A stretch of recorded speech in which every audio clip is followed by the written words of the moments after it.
Robert Mano. Ms. M, kinumpirma ni Senate Minority Leader Vicente Soto III na magkakaroon ng pagpapalit ng liderato ng Senado.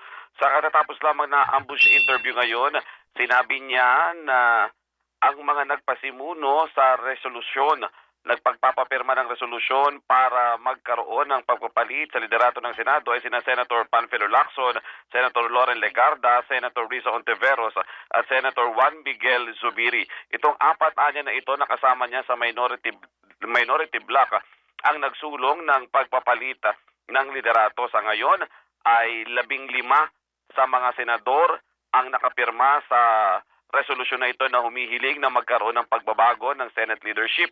At ang napipisil nga ay itong si Minority Leader Vicente Soto III na papalit kay Senate President Chis Escudero. Alam na daw. So ayan mga pre, no, si Chis Escudero po ay napalitan na po.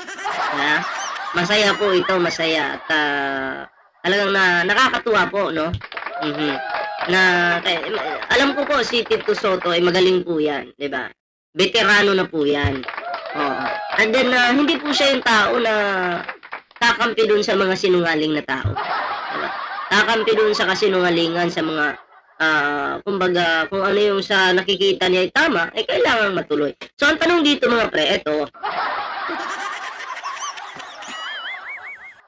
sa 2026, pwede na po ulit maghain ng impeachment laban dito kay Sara Duterte. So ano na mga DDS? Papaano na yan? Iyakan na naman. Diba? Oo, may mga tutulo na naman yung sipon dyan. May mga magmumura-mura na naman. May mga magbabanta na naman. Yan naman sila yung banta-banta, magmumura ng walang dahilan. Para sa akin, okay lang magmura kasi ako, nagmumura din ako eh. Diba? Tao lang naman tayo. Pero yung mumurahin mo yung tao ng walang kasalanan, ibang usapan yun. So, nakikita ko po dito, ang impeachment po laban dito kay Sara Duterte, tuloy-tuloy po talaga ito. Hindi na po ito mapipigilan mga pre. At eto pa, teka lang, 2025 tayo ngayon. May impeachment laban dito kay Sara Duterte na archive. So ibig sabihin, pwede pa po yung hugutin. Kaya, pwede pa pong hugutin yon. So, ano sa tingin nyo mga pre? Dahil si Tito Soto na po yung Senate President. Tayo naman po, wala naman po tayong kinakampihan dito. Kasi, sabi ko nga, may mga kongresista din po na kupal. Katulad ni si 51 billion. O, di ba? Grabe yung perang yun. Si 51 billion. Pero, baha po yung kanyang lugar. Marami dyan. Pero hindi po lahat. Huwag po natin lahatin. Ha? Huwag po natin lalahatin. Kasi may mga kongresista pa rin na matino. Diba? Pero may mga minsan, idadawit yung pangalan mo, kailangan po talaga ng matibay na investigasyon dyan. Kasi maraming mandadamay dahil sila baon na eh. Tapos idadamay ka nila. Normal lang yun. Pero, anong patunay? Hindi naman po pwede na nagsalita ka lang. Ganon. Ang tanong, may patunay ka ba na itong taong ito ay sangkot dyan?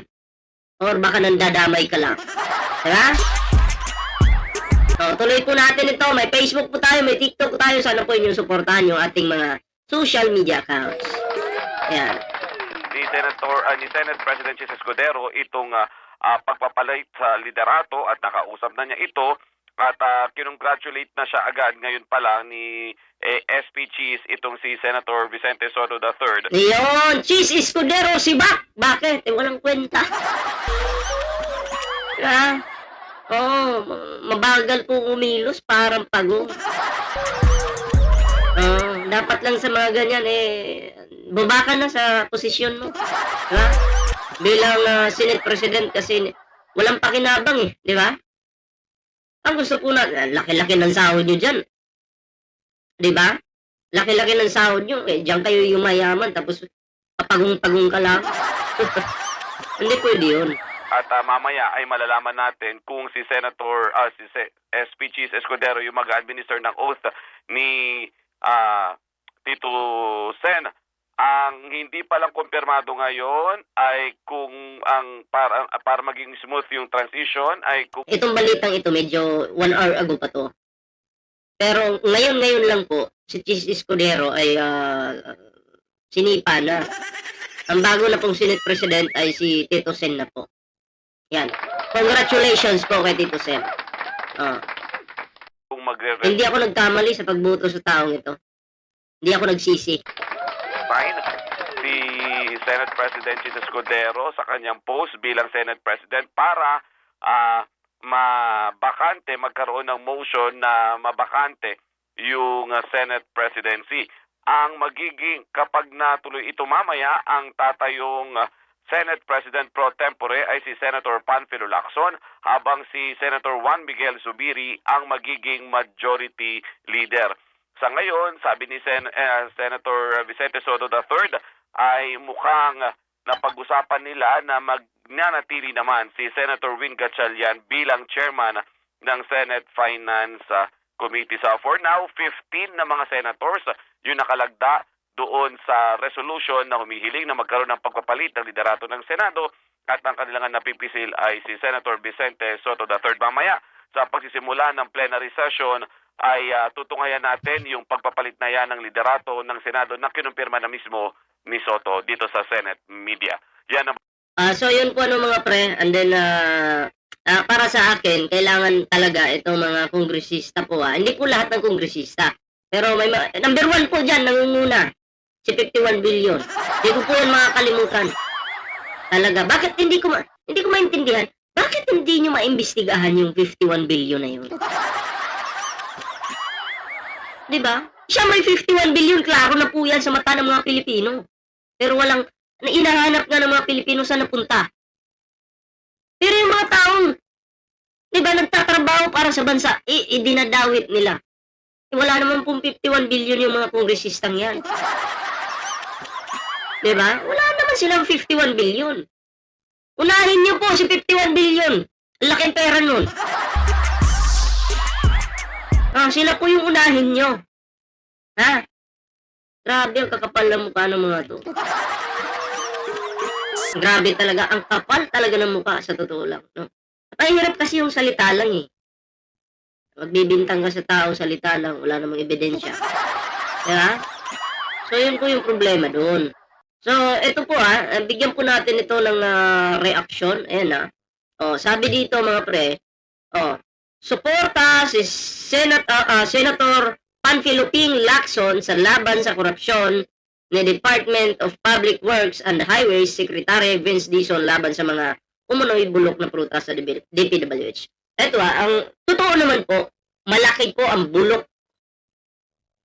Nabubulok po ang prutas dyan sa DPWH. Nandyan po talaga ang isa po sa pinakamalaking korupsyon. May pamilya dyan dahil nag-DPWH lang, biglang yaman. Ang sarap ng buhay, di ba? Diba? Sana yung kanilang mga mamahalin sasakyan, sugurin ng taong bayan at sunugin. Kagaya nangyari dun sa ibang bansa, binasag talaga no? Sabi pa dito, tinukoy niya ang privilege speech noong Agosto 20 na nakadetalye ng katiwalian sa substandard at ghost flood control projects at sinabing ang mga dokumento ay magsisilbing patunay ng malawak na korupsyon sa ahensya. Totoo po yan. Meron po talagang malawak na korupsyon dyan sa DPWH. Pero hindi naman po lahat ng mga kontraktor po dyan ay talagang mga kupal. Hindi po. May mga nagtatrabaho din po ng matino. Diba? Inaayos po nila yung kanilang proyekto. Kaya nga lang minsan, meron talagang naninira din. Diba? Wag po natin, tandaan po natin, ito po yung ilagay natin sa ating isipan. Wag po natin nilalahat.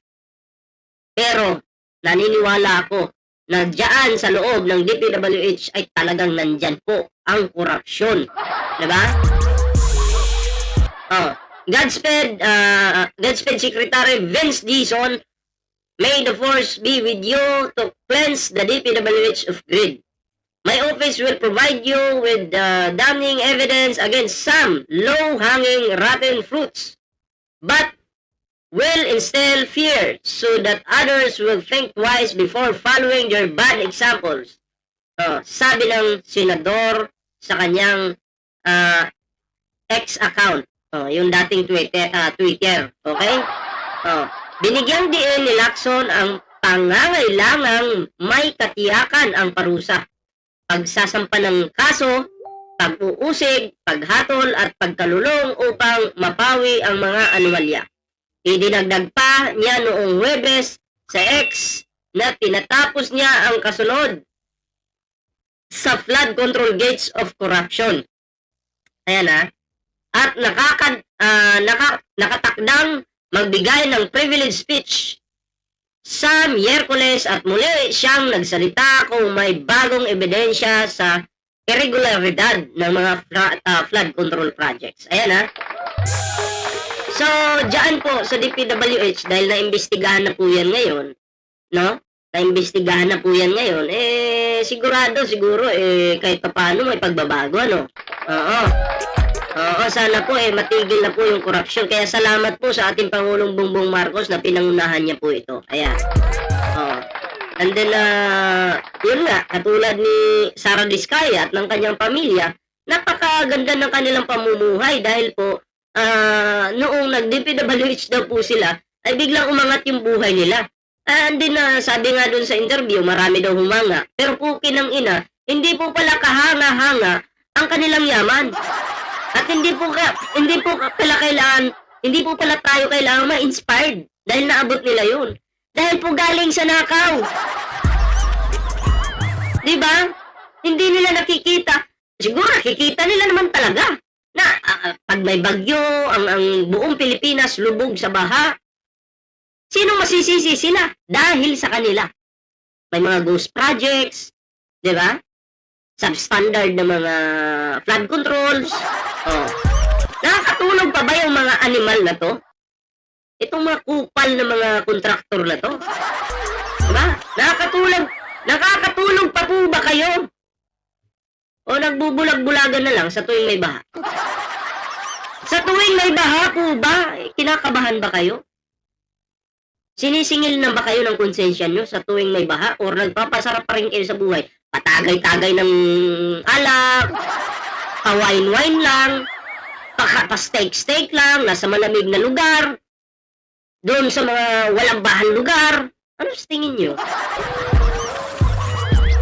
Diba nakakabuisit ang mga animal na to, kinang-inan nyo? Mga kupal. Diba? Pero anyway, mga pre, congratulations po kay Tito Sen dahil siya na po ang Senate President, no? Simula ngayong September 9, siya po ay naging Senate President. And congratulations. Ayan. So, yun lang naman yung ating reaction ngayon, mga pre. Maraming salamat po sa sumama sa ating reaction ngayon. Siyempre, no, bago po tayo magtapos, ayan, kung bago pa lang dito sa ating YouTube channel, huwag kalimutan mag-like, share, and subscribe para naman maging updated kayo sa lahat mga uploads natin. Kita-kits po tayo sa susunod na video. Ingat po kayo lahat.